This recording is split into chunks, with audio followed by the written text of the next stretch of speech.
저희는 분들과 이렇게 한번 인사를 나눠보겠습니다. 하나님의 축복이 충만하기를 축복합니다.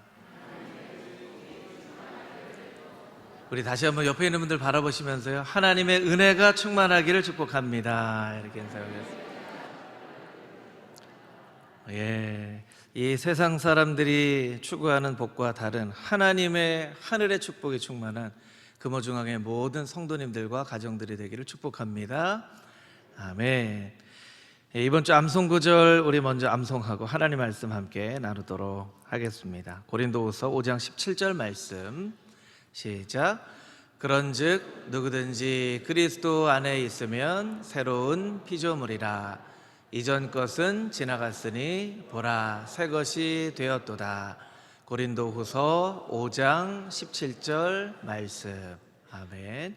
이번 주 암송구절 같이 한번 읽어보겠습니다. 시작. 내가 그리스도와 함께 십자가에 못 박혔나니 그런즉 이제는 내가 사는 것이 아니요 오직 내 안에 그리스도께서 사시는 것이라. 이제 내가 육체 가운데 사는 것은 나를 사랑하사 나를 위하여 자기 자신을 버리신 하나님의 아들을 믿는 믿음 안에서 사는 것이라. 갈라디아서 2장 20절 말씀. 아멘. 갈라디아서 2장 20절 말씀은 너무나 중요한 말씀인데 보시는 것처럼 좀 깁니다. 여러분들이 여러 번, 평상시에 한 5번 읽으셨다면 한 10번씩 이렇게 읽으시면 하나님이 이 말씀이 우리의 입에 이렇게 탁 붙고 또 암송할 수 있도록 또 힘도 주시고 지혜도 주실 줄 믿습니다. 아멘. 엘리베이터에 보면 6월, 7월 저희가 시편의 말씀 묵상을 한다 이렇게 포스터로 광고를 드렸는데요. 6월, 7월 동안에는 시편에 나와 있는 주옥 같은 시편들 우리가 보면서 또 하나님의 은혜를 좀 함께 나누어 보도록 하겠습니다. 시편은 사실은 이 글로 읽는 그런 글이 아니라 입으로 부르는 노래였죠. 또 개인의 찬양이기도 했지만 공동체의 예배에 함께 드리는 고백이기도 했습니다. 초대교회는 시편을 참 자주 불렀습니다. 즐겨 노래하고 시편에 나와 있는 구절들을 암송하고 또 기도할 때도 시편의 말씀을 붙잡고 기도했죠. 그래서 초대교회 신앙인들의 중심에 시편이 있다고 해도 과언이 아닐 것입니다. 이 시편의 내용들을 잘 아는 분들은 사실은 오늘 이제 호산나 찬양대처럼 찬양대예요. 하나님께 감사하자 이렇게 얘기를 하는 것과 하나님께 감사하자라는 것을 곡의 노래로 찬양으로 부르는 것과는 굉장히 다르거든요. 그러니까 찬양을 좋아하는 분들, 또 이 호산나 찬양대처럼 찬양하는 분들은 이 시편을 이해하기가 훨씬 더 좋죠. 종교개혁자인 마틴 루터도 온 시편을 한 편 한 편 빠짐없이 다 묵상해야 된다. 심지어는 이 시편을 미니 바이블이라고까지 했습니다. 시편 안에는 죄를 고백하는 고백도 있고 간구도 있고 또 탄식도 있고 답답함도 담겨져 있고 이 시편 안에 우리의 인간의 모든 감정들과 삶의 모습들이 다 담겨져 있기 때문에 시편은 미니 바이블이라고도 할 수 있다. 이렇게 얘기를 했고요.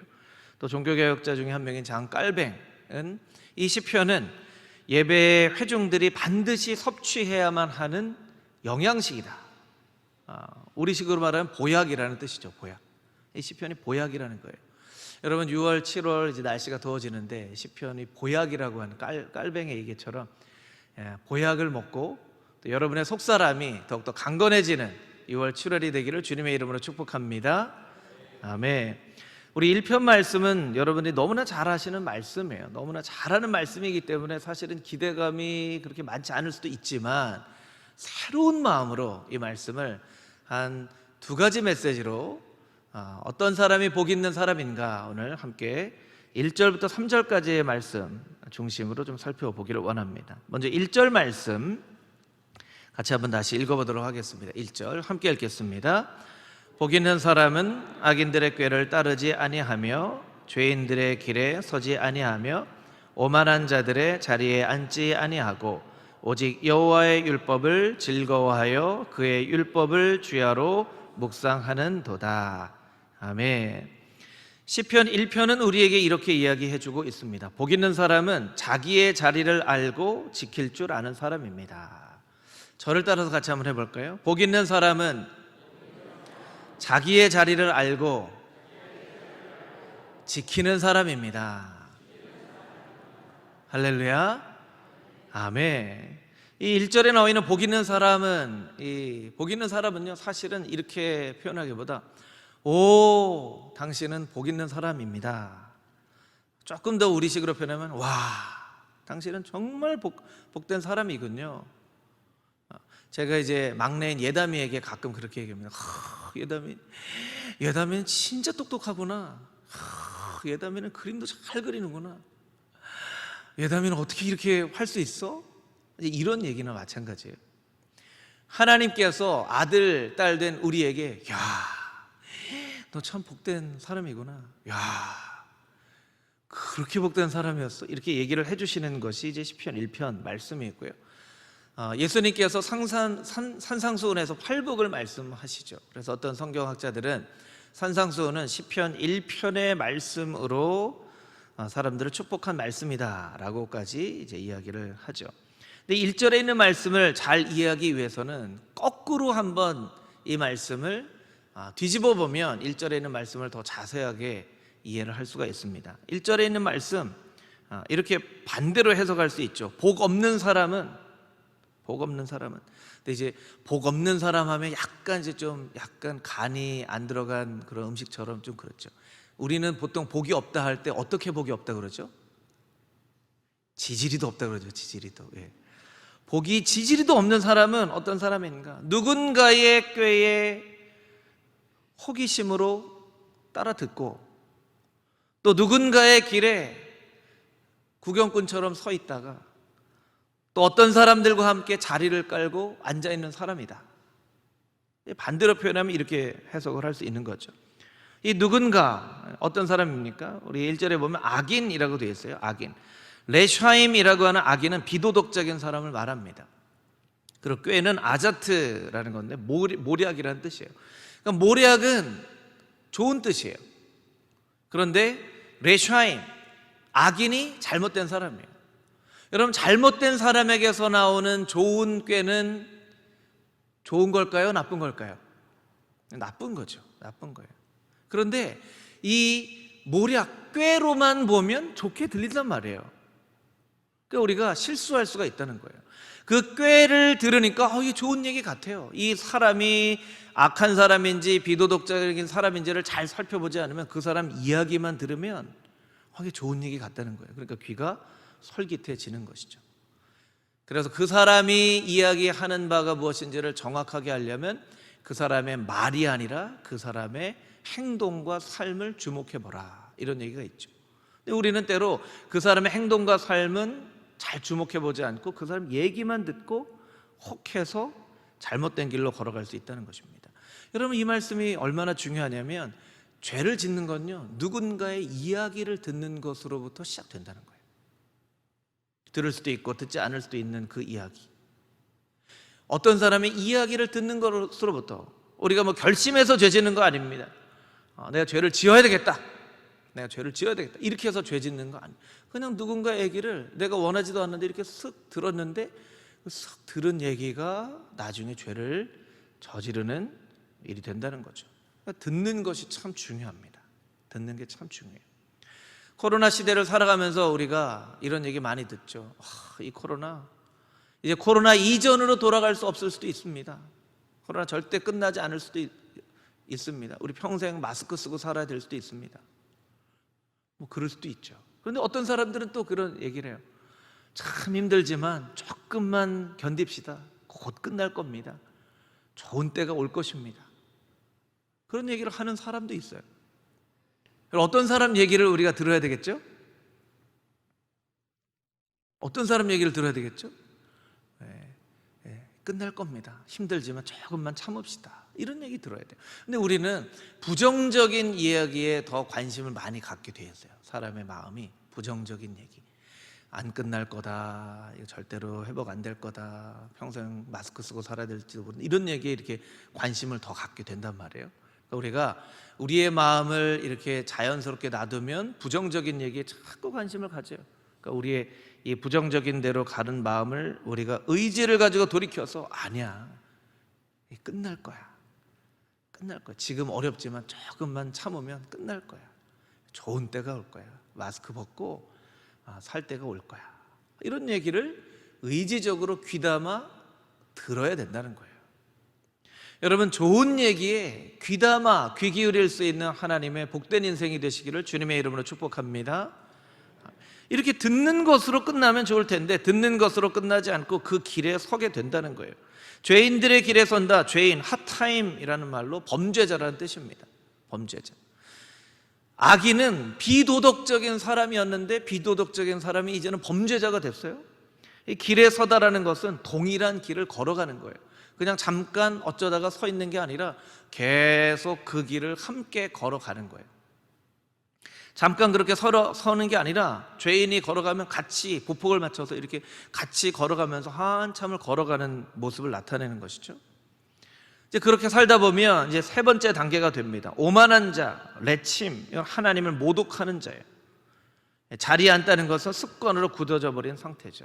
여러분, 악인, 죄인, 오만한 자가 첫 번째는 비도덕적인 사람. 비도덕적이라고 다 범죄자는 아니죠. 그런데 비도덕적인 사람이 범죄자가 되고 이 끝은 하나님을 모독하는 사람이 된다는 거예요. 여러분, 이 시편 1편 말씀에서 우리에게 말씀하시는 게 무엇입니까? 세상에서 제일 나쁜 사람은 살인자가 아니라는 거예요. 강도가 아니라는 거예요. 하나님의 이름을 모독하는 사람이 세상에서 가장 나쁜 사람이라는 거예요. 그런데 우리가 누군가의 이야기를 잘못 들으면 나중에 돼서는 그 사람과 함께 자리를 깔고 앉아있는 습관으로 굳어져 버린 그런 죄인의 삶을 살아갈 수 있다는 거예요. 그러니까 본문의 말씀은 어떻게 얘기합니까? 처음에는 귀로 죄를 짓다가 그 다음에는 발로 죄를 짓다가 그 다음엔 온몸으로 죄를 짓는 것을 이야기를 합니다. 저를 따라서 한번 해보실까요? 귀로 짓는 죄, 발로 짓는 죄, 온몸으로 짓는 죄. 이런 죄가 이렇게 점점 더 깊어지고 발달해요. 점점 더 깊어지고 발달합니다. 근데 오늘은 이 세 번째, 이 자리, 복 있는 사람은 자기의 자리를 알고 지키는 사람이라고 했기 때문에 이 자리에 대해서 조금 더 우리가 집중해 볼 필요가 있는 것 같아요. 여러분, 자리가 굉장히 중요합니다. 자리. 여러분들이 마스크를 지금 쓰고 예배를 드리시는데 마스크를 왜 씁니까? 이 비말, 침, 콧물 하는 이 비말이 튀어서 다른 사람에게 가지 않게 하기 위한 것이죠. 그렇죠. 그러면 제가 여러분에게 묻겠습니다. 침은 그러면 나쁜 걸까요? 좋은 걸까요? 침은요, 자기 자리에 있으면 좋은 겁니다. 자기 자리를 떠나면 나쁜 게 됩니다. 침이 자기 자리에 있으면, 입 안에 있으면 침이 얼마나 유익한지 몰라요. 우리 혀가 마르지 않게 하고 건강을 유지하죠. 근데 우리가 죄송합니다, 설교 시간에 이렇게 하면 침만큼 지저분한 것도 없어요. 그렇죠. 침이 자기 자리를 떠나면 코로나 바이러스를 옮기는 매개체가 되기도 하고요. 하면 침이 굉장히 지저분한 게 돼요. 자기 자리에 있으면 너무나 좋은 건데. 여러분, 콧물은 좋은 건가요? 나쁜 건가요? 여러분, 콧물 좋은 건가요? 나쁜 건가요? 여러분, 빨리 대답해 주셔야 돼요. 그래요. 오늘 재직회도 있기 때문에. 콧물 좋은 건가요? 나쁜 건가요? 콧물 좋은 거예요. 여러분, 콧물이 안 좋은 거라 콧물이 없으면요, 살 수가 없어요. 코가 마르면 이 호흡기를 통해서 뭔가 나쁜 게 이물질이 들어온 거를 콧물과 코에 있는 코털과 이런 것들이 다 막아주는. 근데 여러분, 콧물이 너무 좋은 거예요. 너무 좋은 제 콧물 좀 보여드릴게요. 싹 풀어서 이렇게 막 보여준다 그러면 여러분이 기겁을 하시겠죠. 콧물은요, 제자리에 있으면 좋은 거예요. 근데 제자리를 떠나면 콧물만큼 지저분한 게 없는 거죠. 여러분, 자기 자리를 지키면 유용하지만 자기 자리를 떠나면 나쁜 게 되어져 버리는 게 있습니다. 오늘 이제 교육부 예배도 시작하고 식당도 시작하고 카페도 시작하는데, 여러분 카페에서 커피를 마셨어요. 이 컵에 커피가 이제 요만큼 남아있어요. 컵 안에 들어있는 아주 작은 양의 커피는 뭐 별로 중요한 게 아니죠. 그런데 이걸 옮겨가다가 컵이 땅바닥에 떨어져 가지고 그 작은 양의 커피가 땅바닥에 쫙 쏟아지면 이거 참 또 난감한 게 없어요.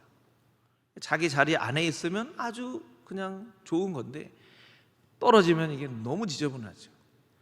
게다가 그냥 닦을 수 있는 바닥이면 모르겠는데 무슨 카페트 위에 떨어졌다거나 어떤 옷 위에 떨어졌다거나 이러면 아주 난감한 상황이 되는 거죠. 여러분, 죄도 마찬가지입니다. 여러분, 이 세상에 존재하는 인간 중에 죄가 없는 인간이 없어요. 여러분 한번 손 들어보세요. 나는 죄가 없는 사람입니다. 목사님, 저는 죄가 없어요 하는 분 있으신가요? 여러분, 죄가 다 있어요. 그런데 죄가 예수 그리스도의 십자가 앞에 다 모아져 있는 사람이 있고요, 죄가 아무데나 그냥 다 흩어져 있는 사람이 있어요.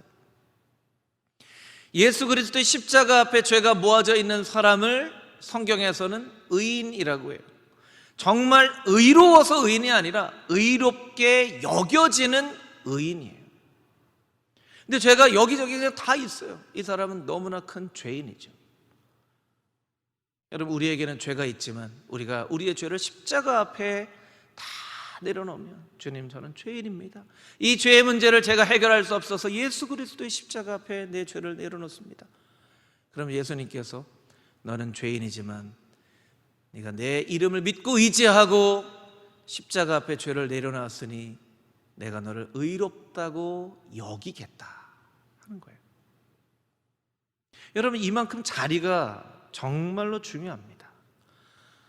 여러분, 지난 한 주간 동안 여러분이 가장 사모했던 자리는 어떤 자리인지 한번 생각해 보시길 원합니다. 또 여러분이 가장 많이 앉아있던 자리는 어떤 자리였는지 한번 생각해 보길 원합니다. 이런 자리였나요? TV 앞 명당 자리. 코로나 때문에 어디 갈 수 없으니까 텔레비전 앞에 앉아있기가 쉽죠. 그리고 애들도 학교를 안 가니까요, 그 앞자리를 차지하기 위해서 또 명당 자리,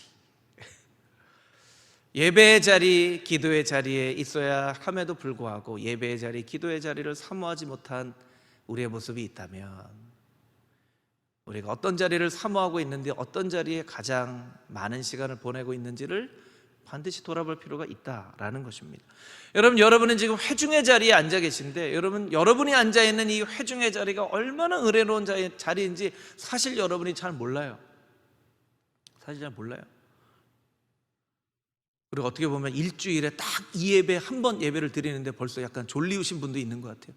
여러분, 깨어나십시오. 이제 일주일에 딱 한 번 예배를 드리는 예배인데 졸면 안 되겠죠. 예. 여러분, 회중의 자리가 너무나 은혜로운 자리예요. 저는 잘 압니다. 왜냐하면 제가 늘 설교를 하는 자리에 있기 때문에. 지난 금요일에 우리 임 목사님이 금요 심야 예배 때 설교를 하시고 제가 회중의 자리에 앉아 있었는데요, 회중의 자리에 앉으니까 너무 좋더라고요. 일단 설교에 대한 부담감이 없어서 회중의 자리에 앉아 있는데 목사님이 너무 은혜롭게 설교를 하시는데, 이 자리가 너무 은혜로운 자리구나, 너무나 은혜로운 자리구나.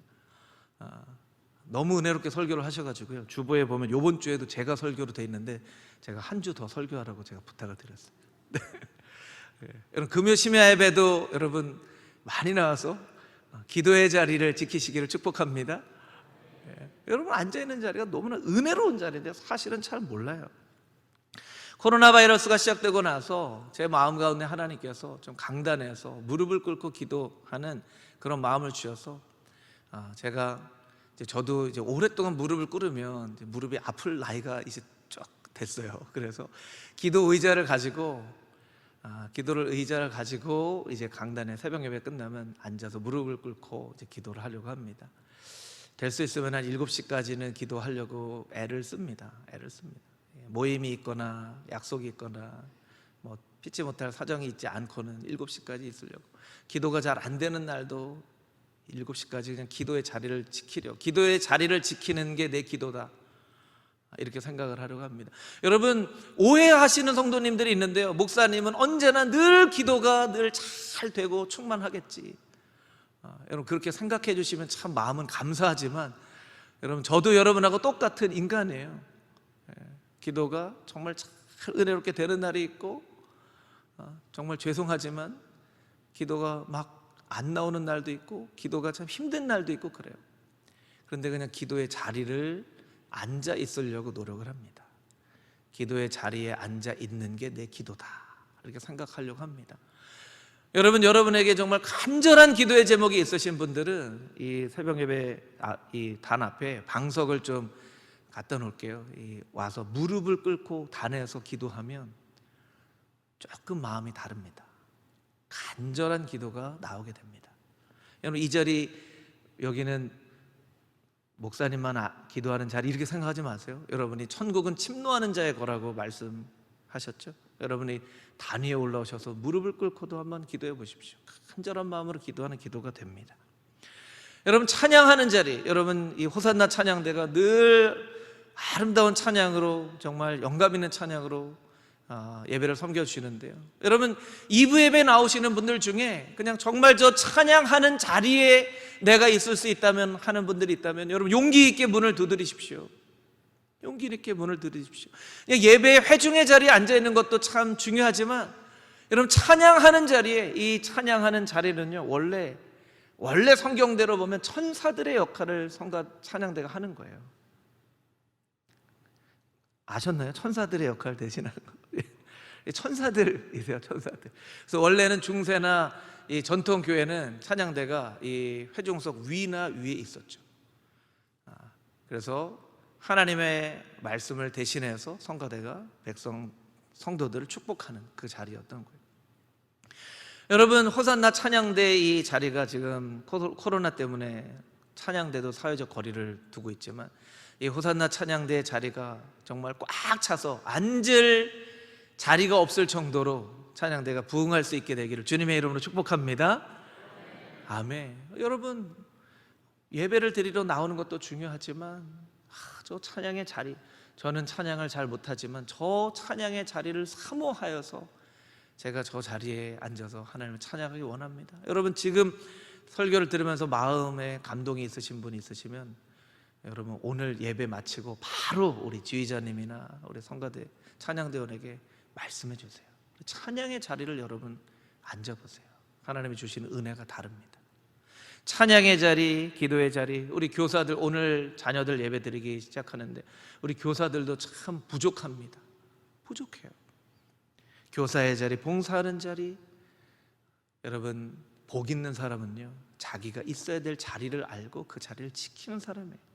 금호중앙의 모든 성도님들은 자기의 자리, 기도의 자리, 예배의 자리, 찬양의 자리, 섬김의 자리를 사모하는 하나님의 거룩한 복된 인생들이 다 되시기를 주님의 이름으로 축복합니다. 아멘. 우리 2절 3절 말씀 같이 읽도록 하겠습니다. 2절 3절 말씀 한 목소리로 읽겠습니다. 시작.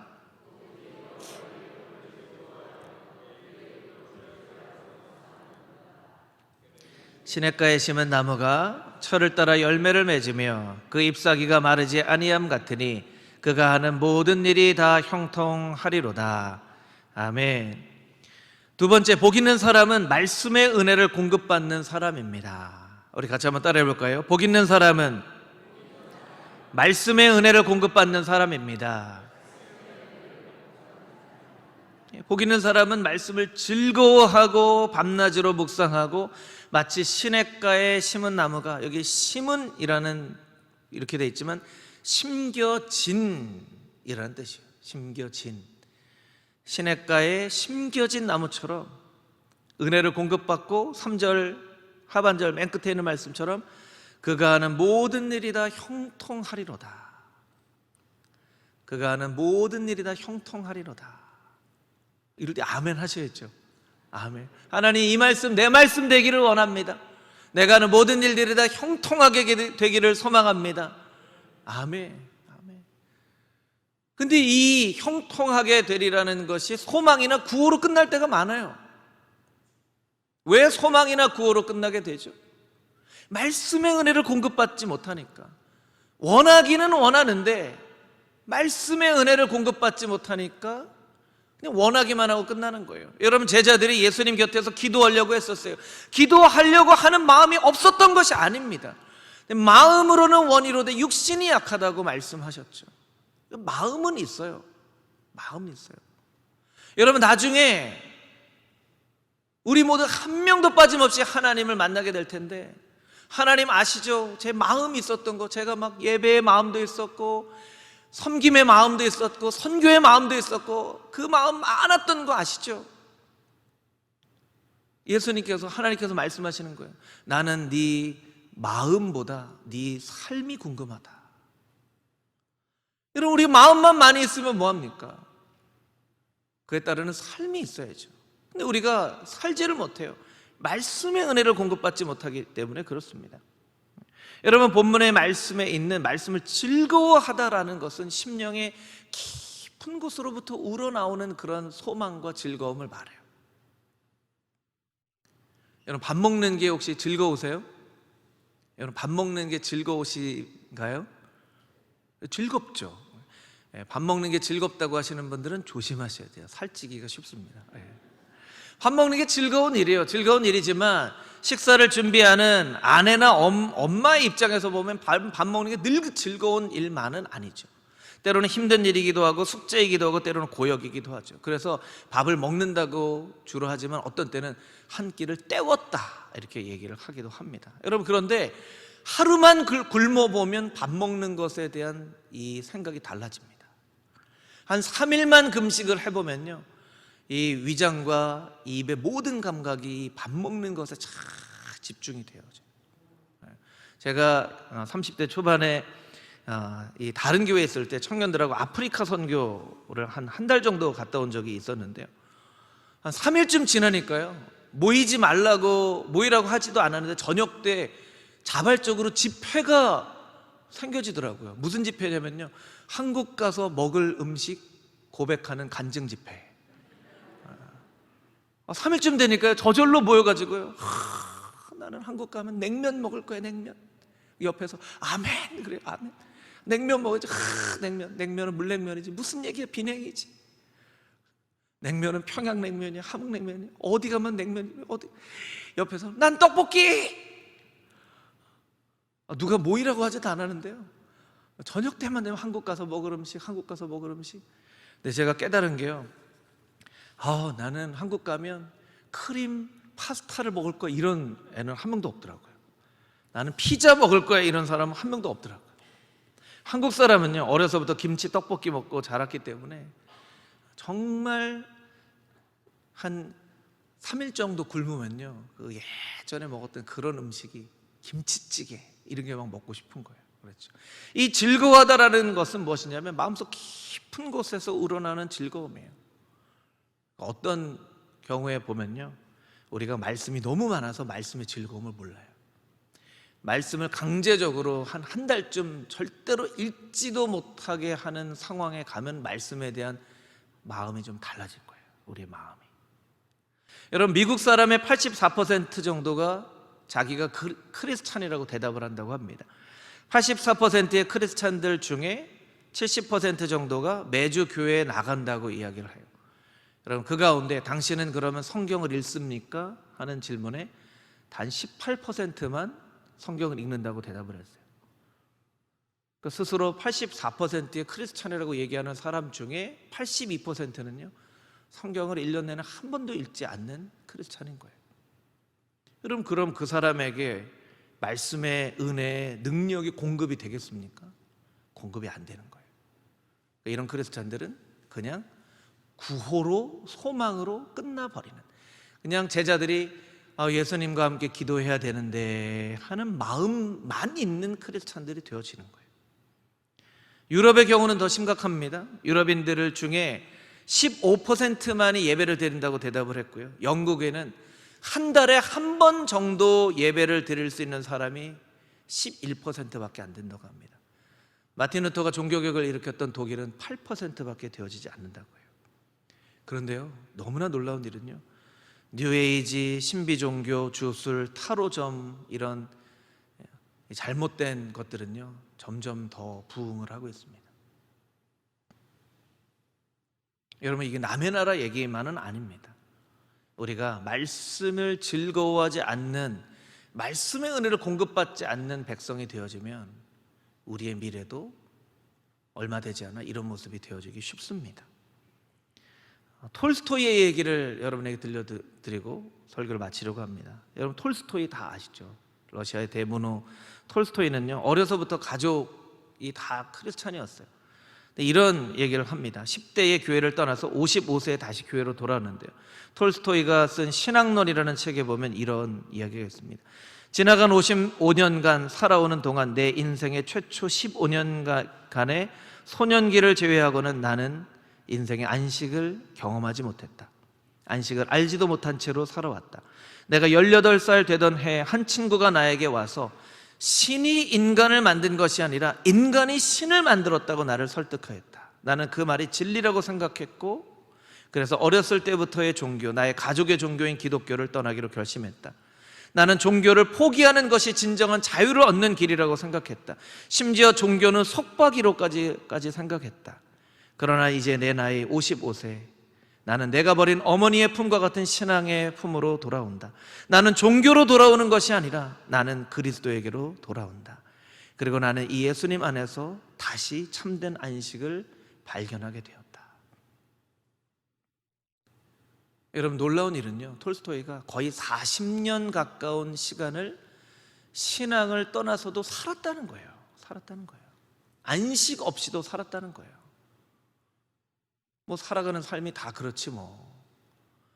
그럼 예배를 드린 여러분 가운데도 그렇게 생각하시는 분들이 있을 수도 있습니다. 지난 한 주간 그렇게 사셨던 분들이 있을 수도 있습니다. 뭐 인생 별거 있나, 그냥 일주일 그냥 때우듯이 사는 거지. 뭐 인생이 늘 그렇게 즐거운 일만 있나, 감사할 일만 있나, 그냥 무미건조하게 한 주 한 해 그냥 사는 거지 뭐. 여러분, 하나님이 무미건조하게 한 주 한 달 1년을 때우듯 살라고 우리를 하나님의 형상대로 창조하셨나요? 그럼 절대로 그렇지 않습니다. 하나님은 우리의 매일매일의 삶이 기쁨이 되고 감격이 되고 감사가 되고, 저 들의 풀만 봐도 하나님이 지으신 그 형상 때문에 기뻐할 수 있고, 새소리만 들어도 하나님이 지으신 이 창조의 자연 가운데 감사하도록 우리를 창조하셨습니다. 근데 자세히 생각해 보면요, 우리가 한 주 한 주를 너무나 무미건조하게 무채색의 인생을 살아갑니다. 여러분, 왜 그렇습니까? 그리고는 스스로 생각하죠. 인생이 다 그런 거지 뭐. 아니에요. 여러분, 절대 그렇지 않습니다. 말씀의 은혜를 공급받지 않았기 때문에 그렇습니다. 말씀의 은혜를 공급받는 사람은 시냇가에 심겨진 나무처럼 때를 쫓아 과실을 맺고 그 잎사귀가 마르지 아니한 그런 인생, 모든 것이 다 형통케 되는 인생, 매일매일 축제와 같은 인생, 감사와 감격이 넘치는 인생을 살게 하시리라고 하나님께서 약속해주고 계시다는 거예요. 여러분, 저는 여러분의 인생이 그런 인생이 되기를 주님의 이름으로 축복합니다. 세상은 이야기합니다. 인생 뭐 있냐고. 인생 그냥 그저 그런 것이고 한 주 한 주 그냥 이렇게 때우듯이 살아가는 것이라고 얘기합니다. 여러분, 절대 그 음성에 귀 기울이지 마십시오. 하나님께서 여러분에게 말씀하시는, 나는 내 인생이 매일매일 축제처럼 잔치처럼 되어지기를 원한다. 너 인생이 형통케 되기를 원한다. 마르지 아니한 잎사귀를 가진 그 나무처럼 내 인생이 되어지기를 원한다. 말씀하시는 하나님의 그 말씀에 귀 기울이며, 하나님, 내 인생이 시냇가에 심겨진 나무처럼 말씀의 은혜를 공급받는 인생 되게 하여 주시옵소서. 그렇게 간절한 마음으로 간구하며 말씀과 함께 동행하며 살아가는 금호중앙의 모든 성도들이 다 되시기를 주님의 이름으로 축복합니다. 아멘.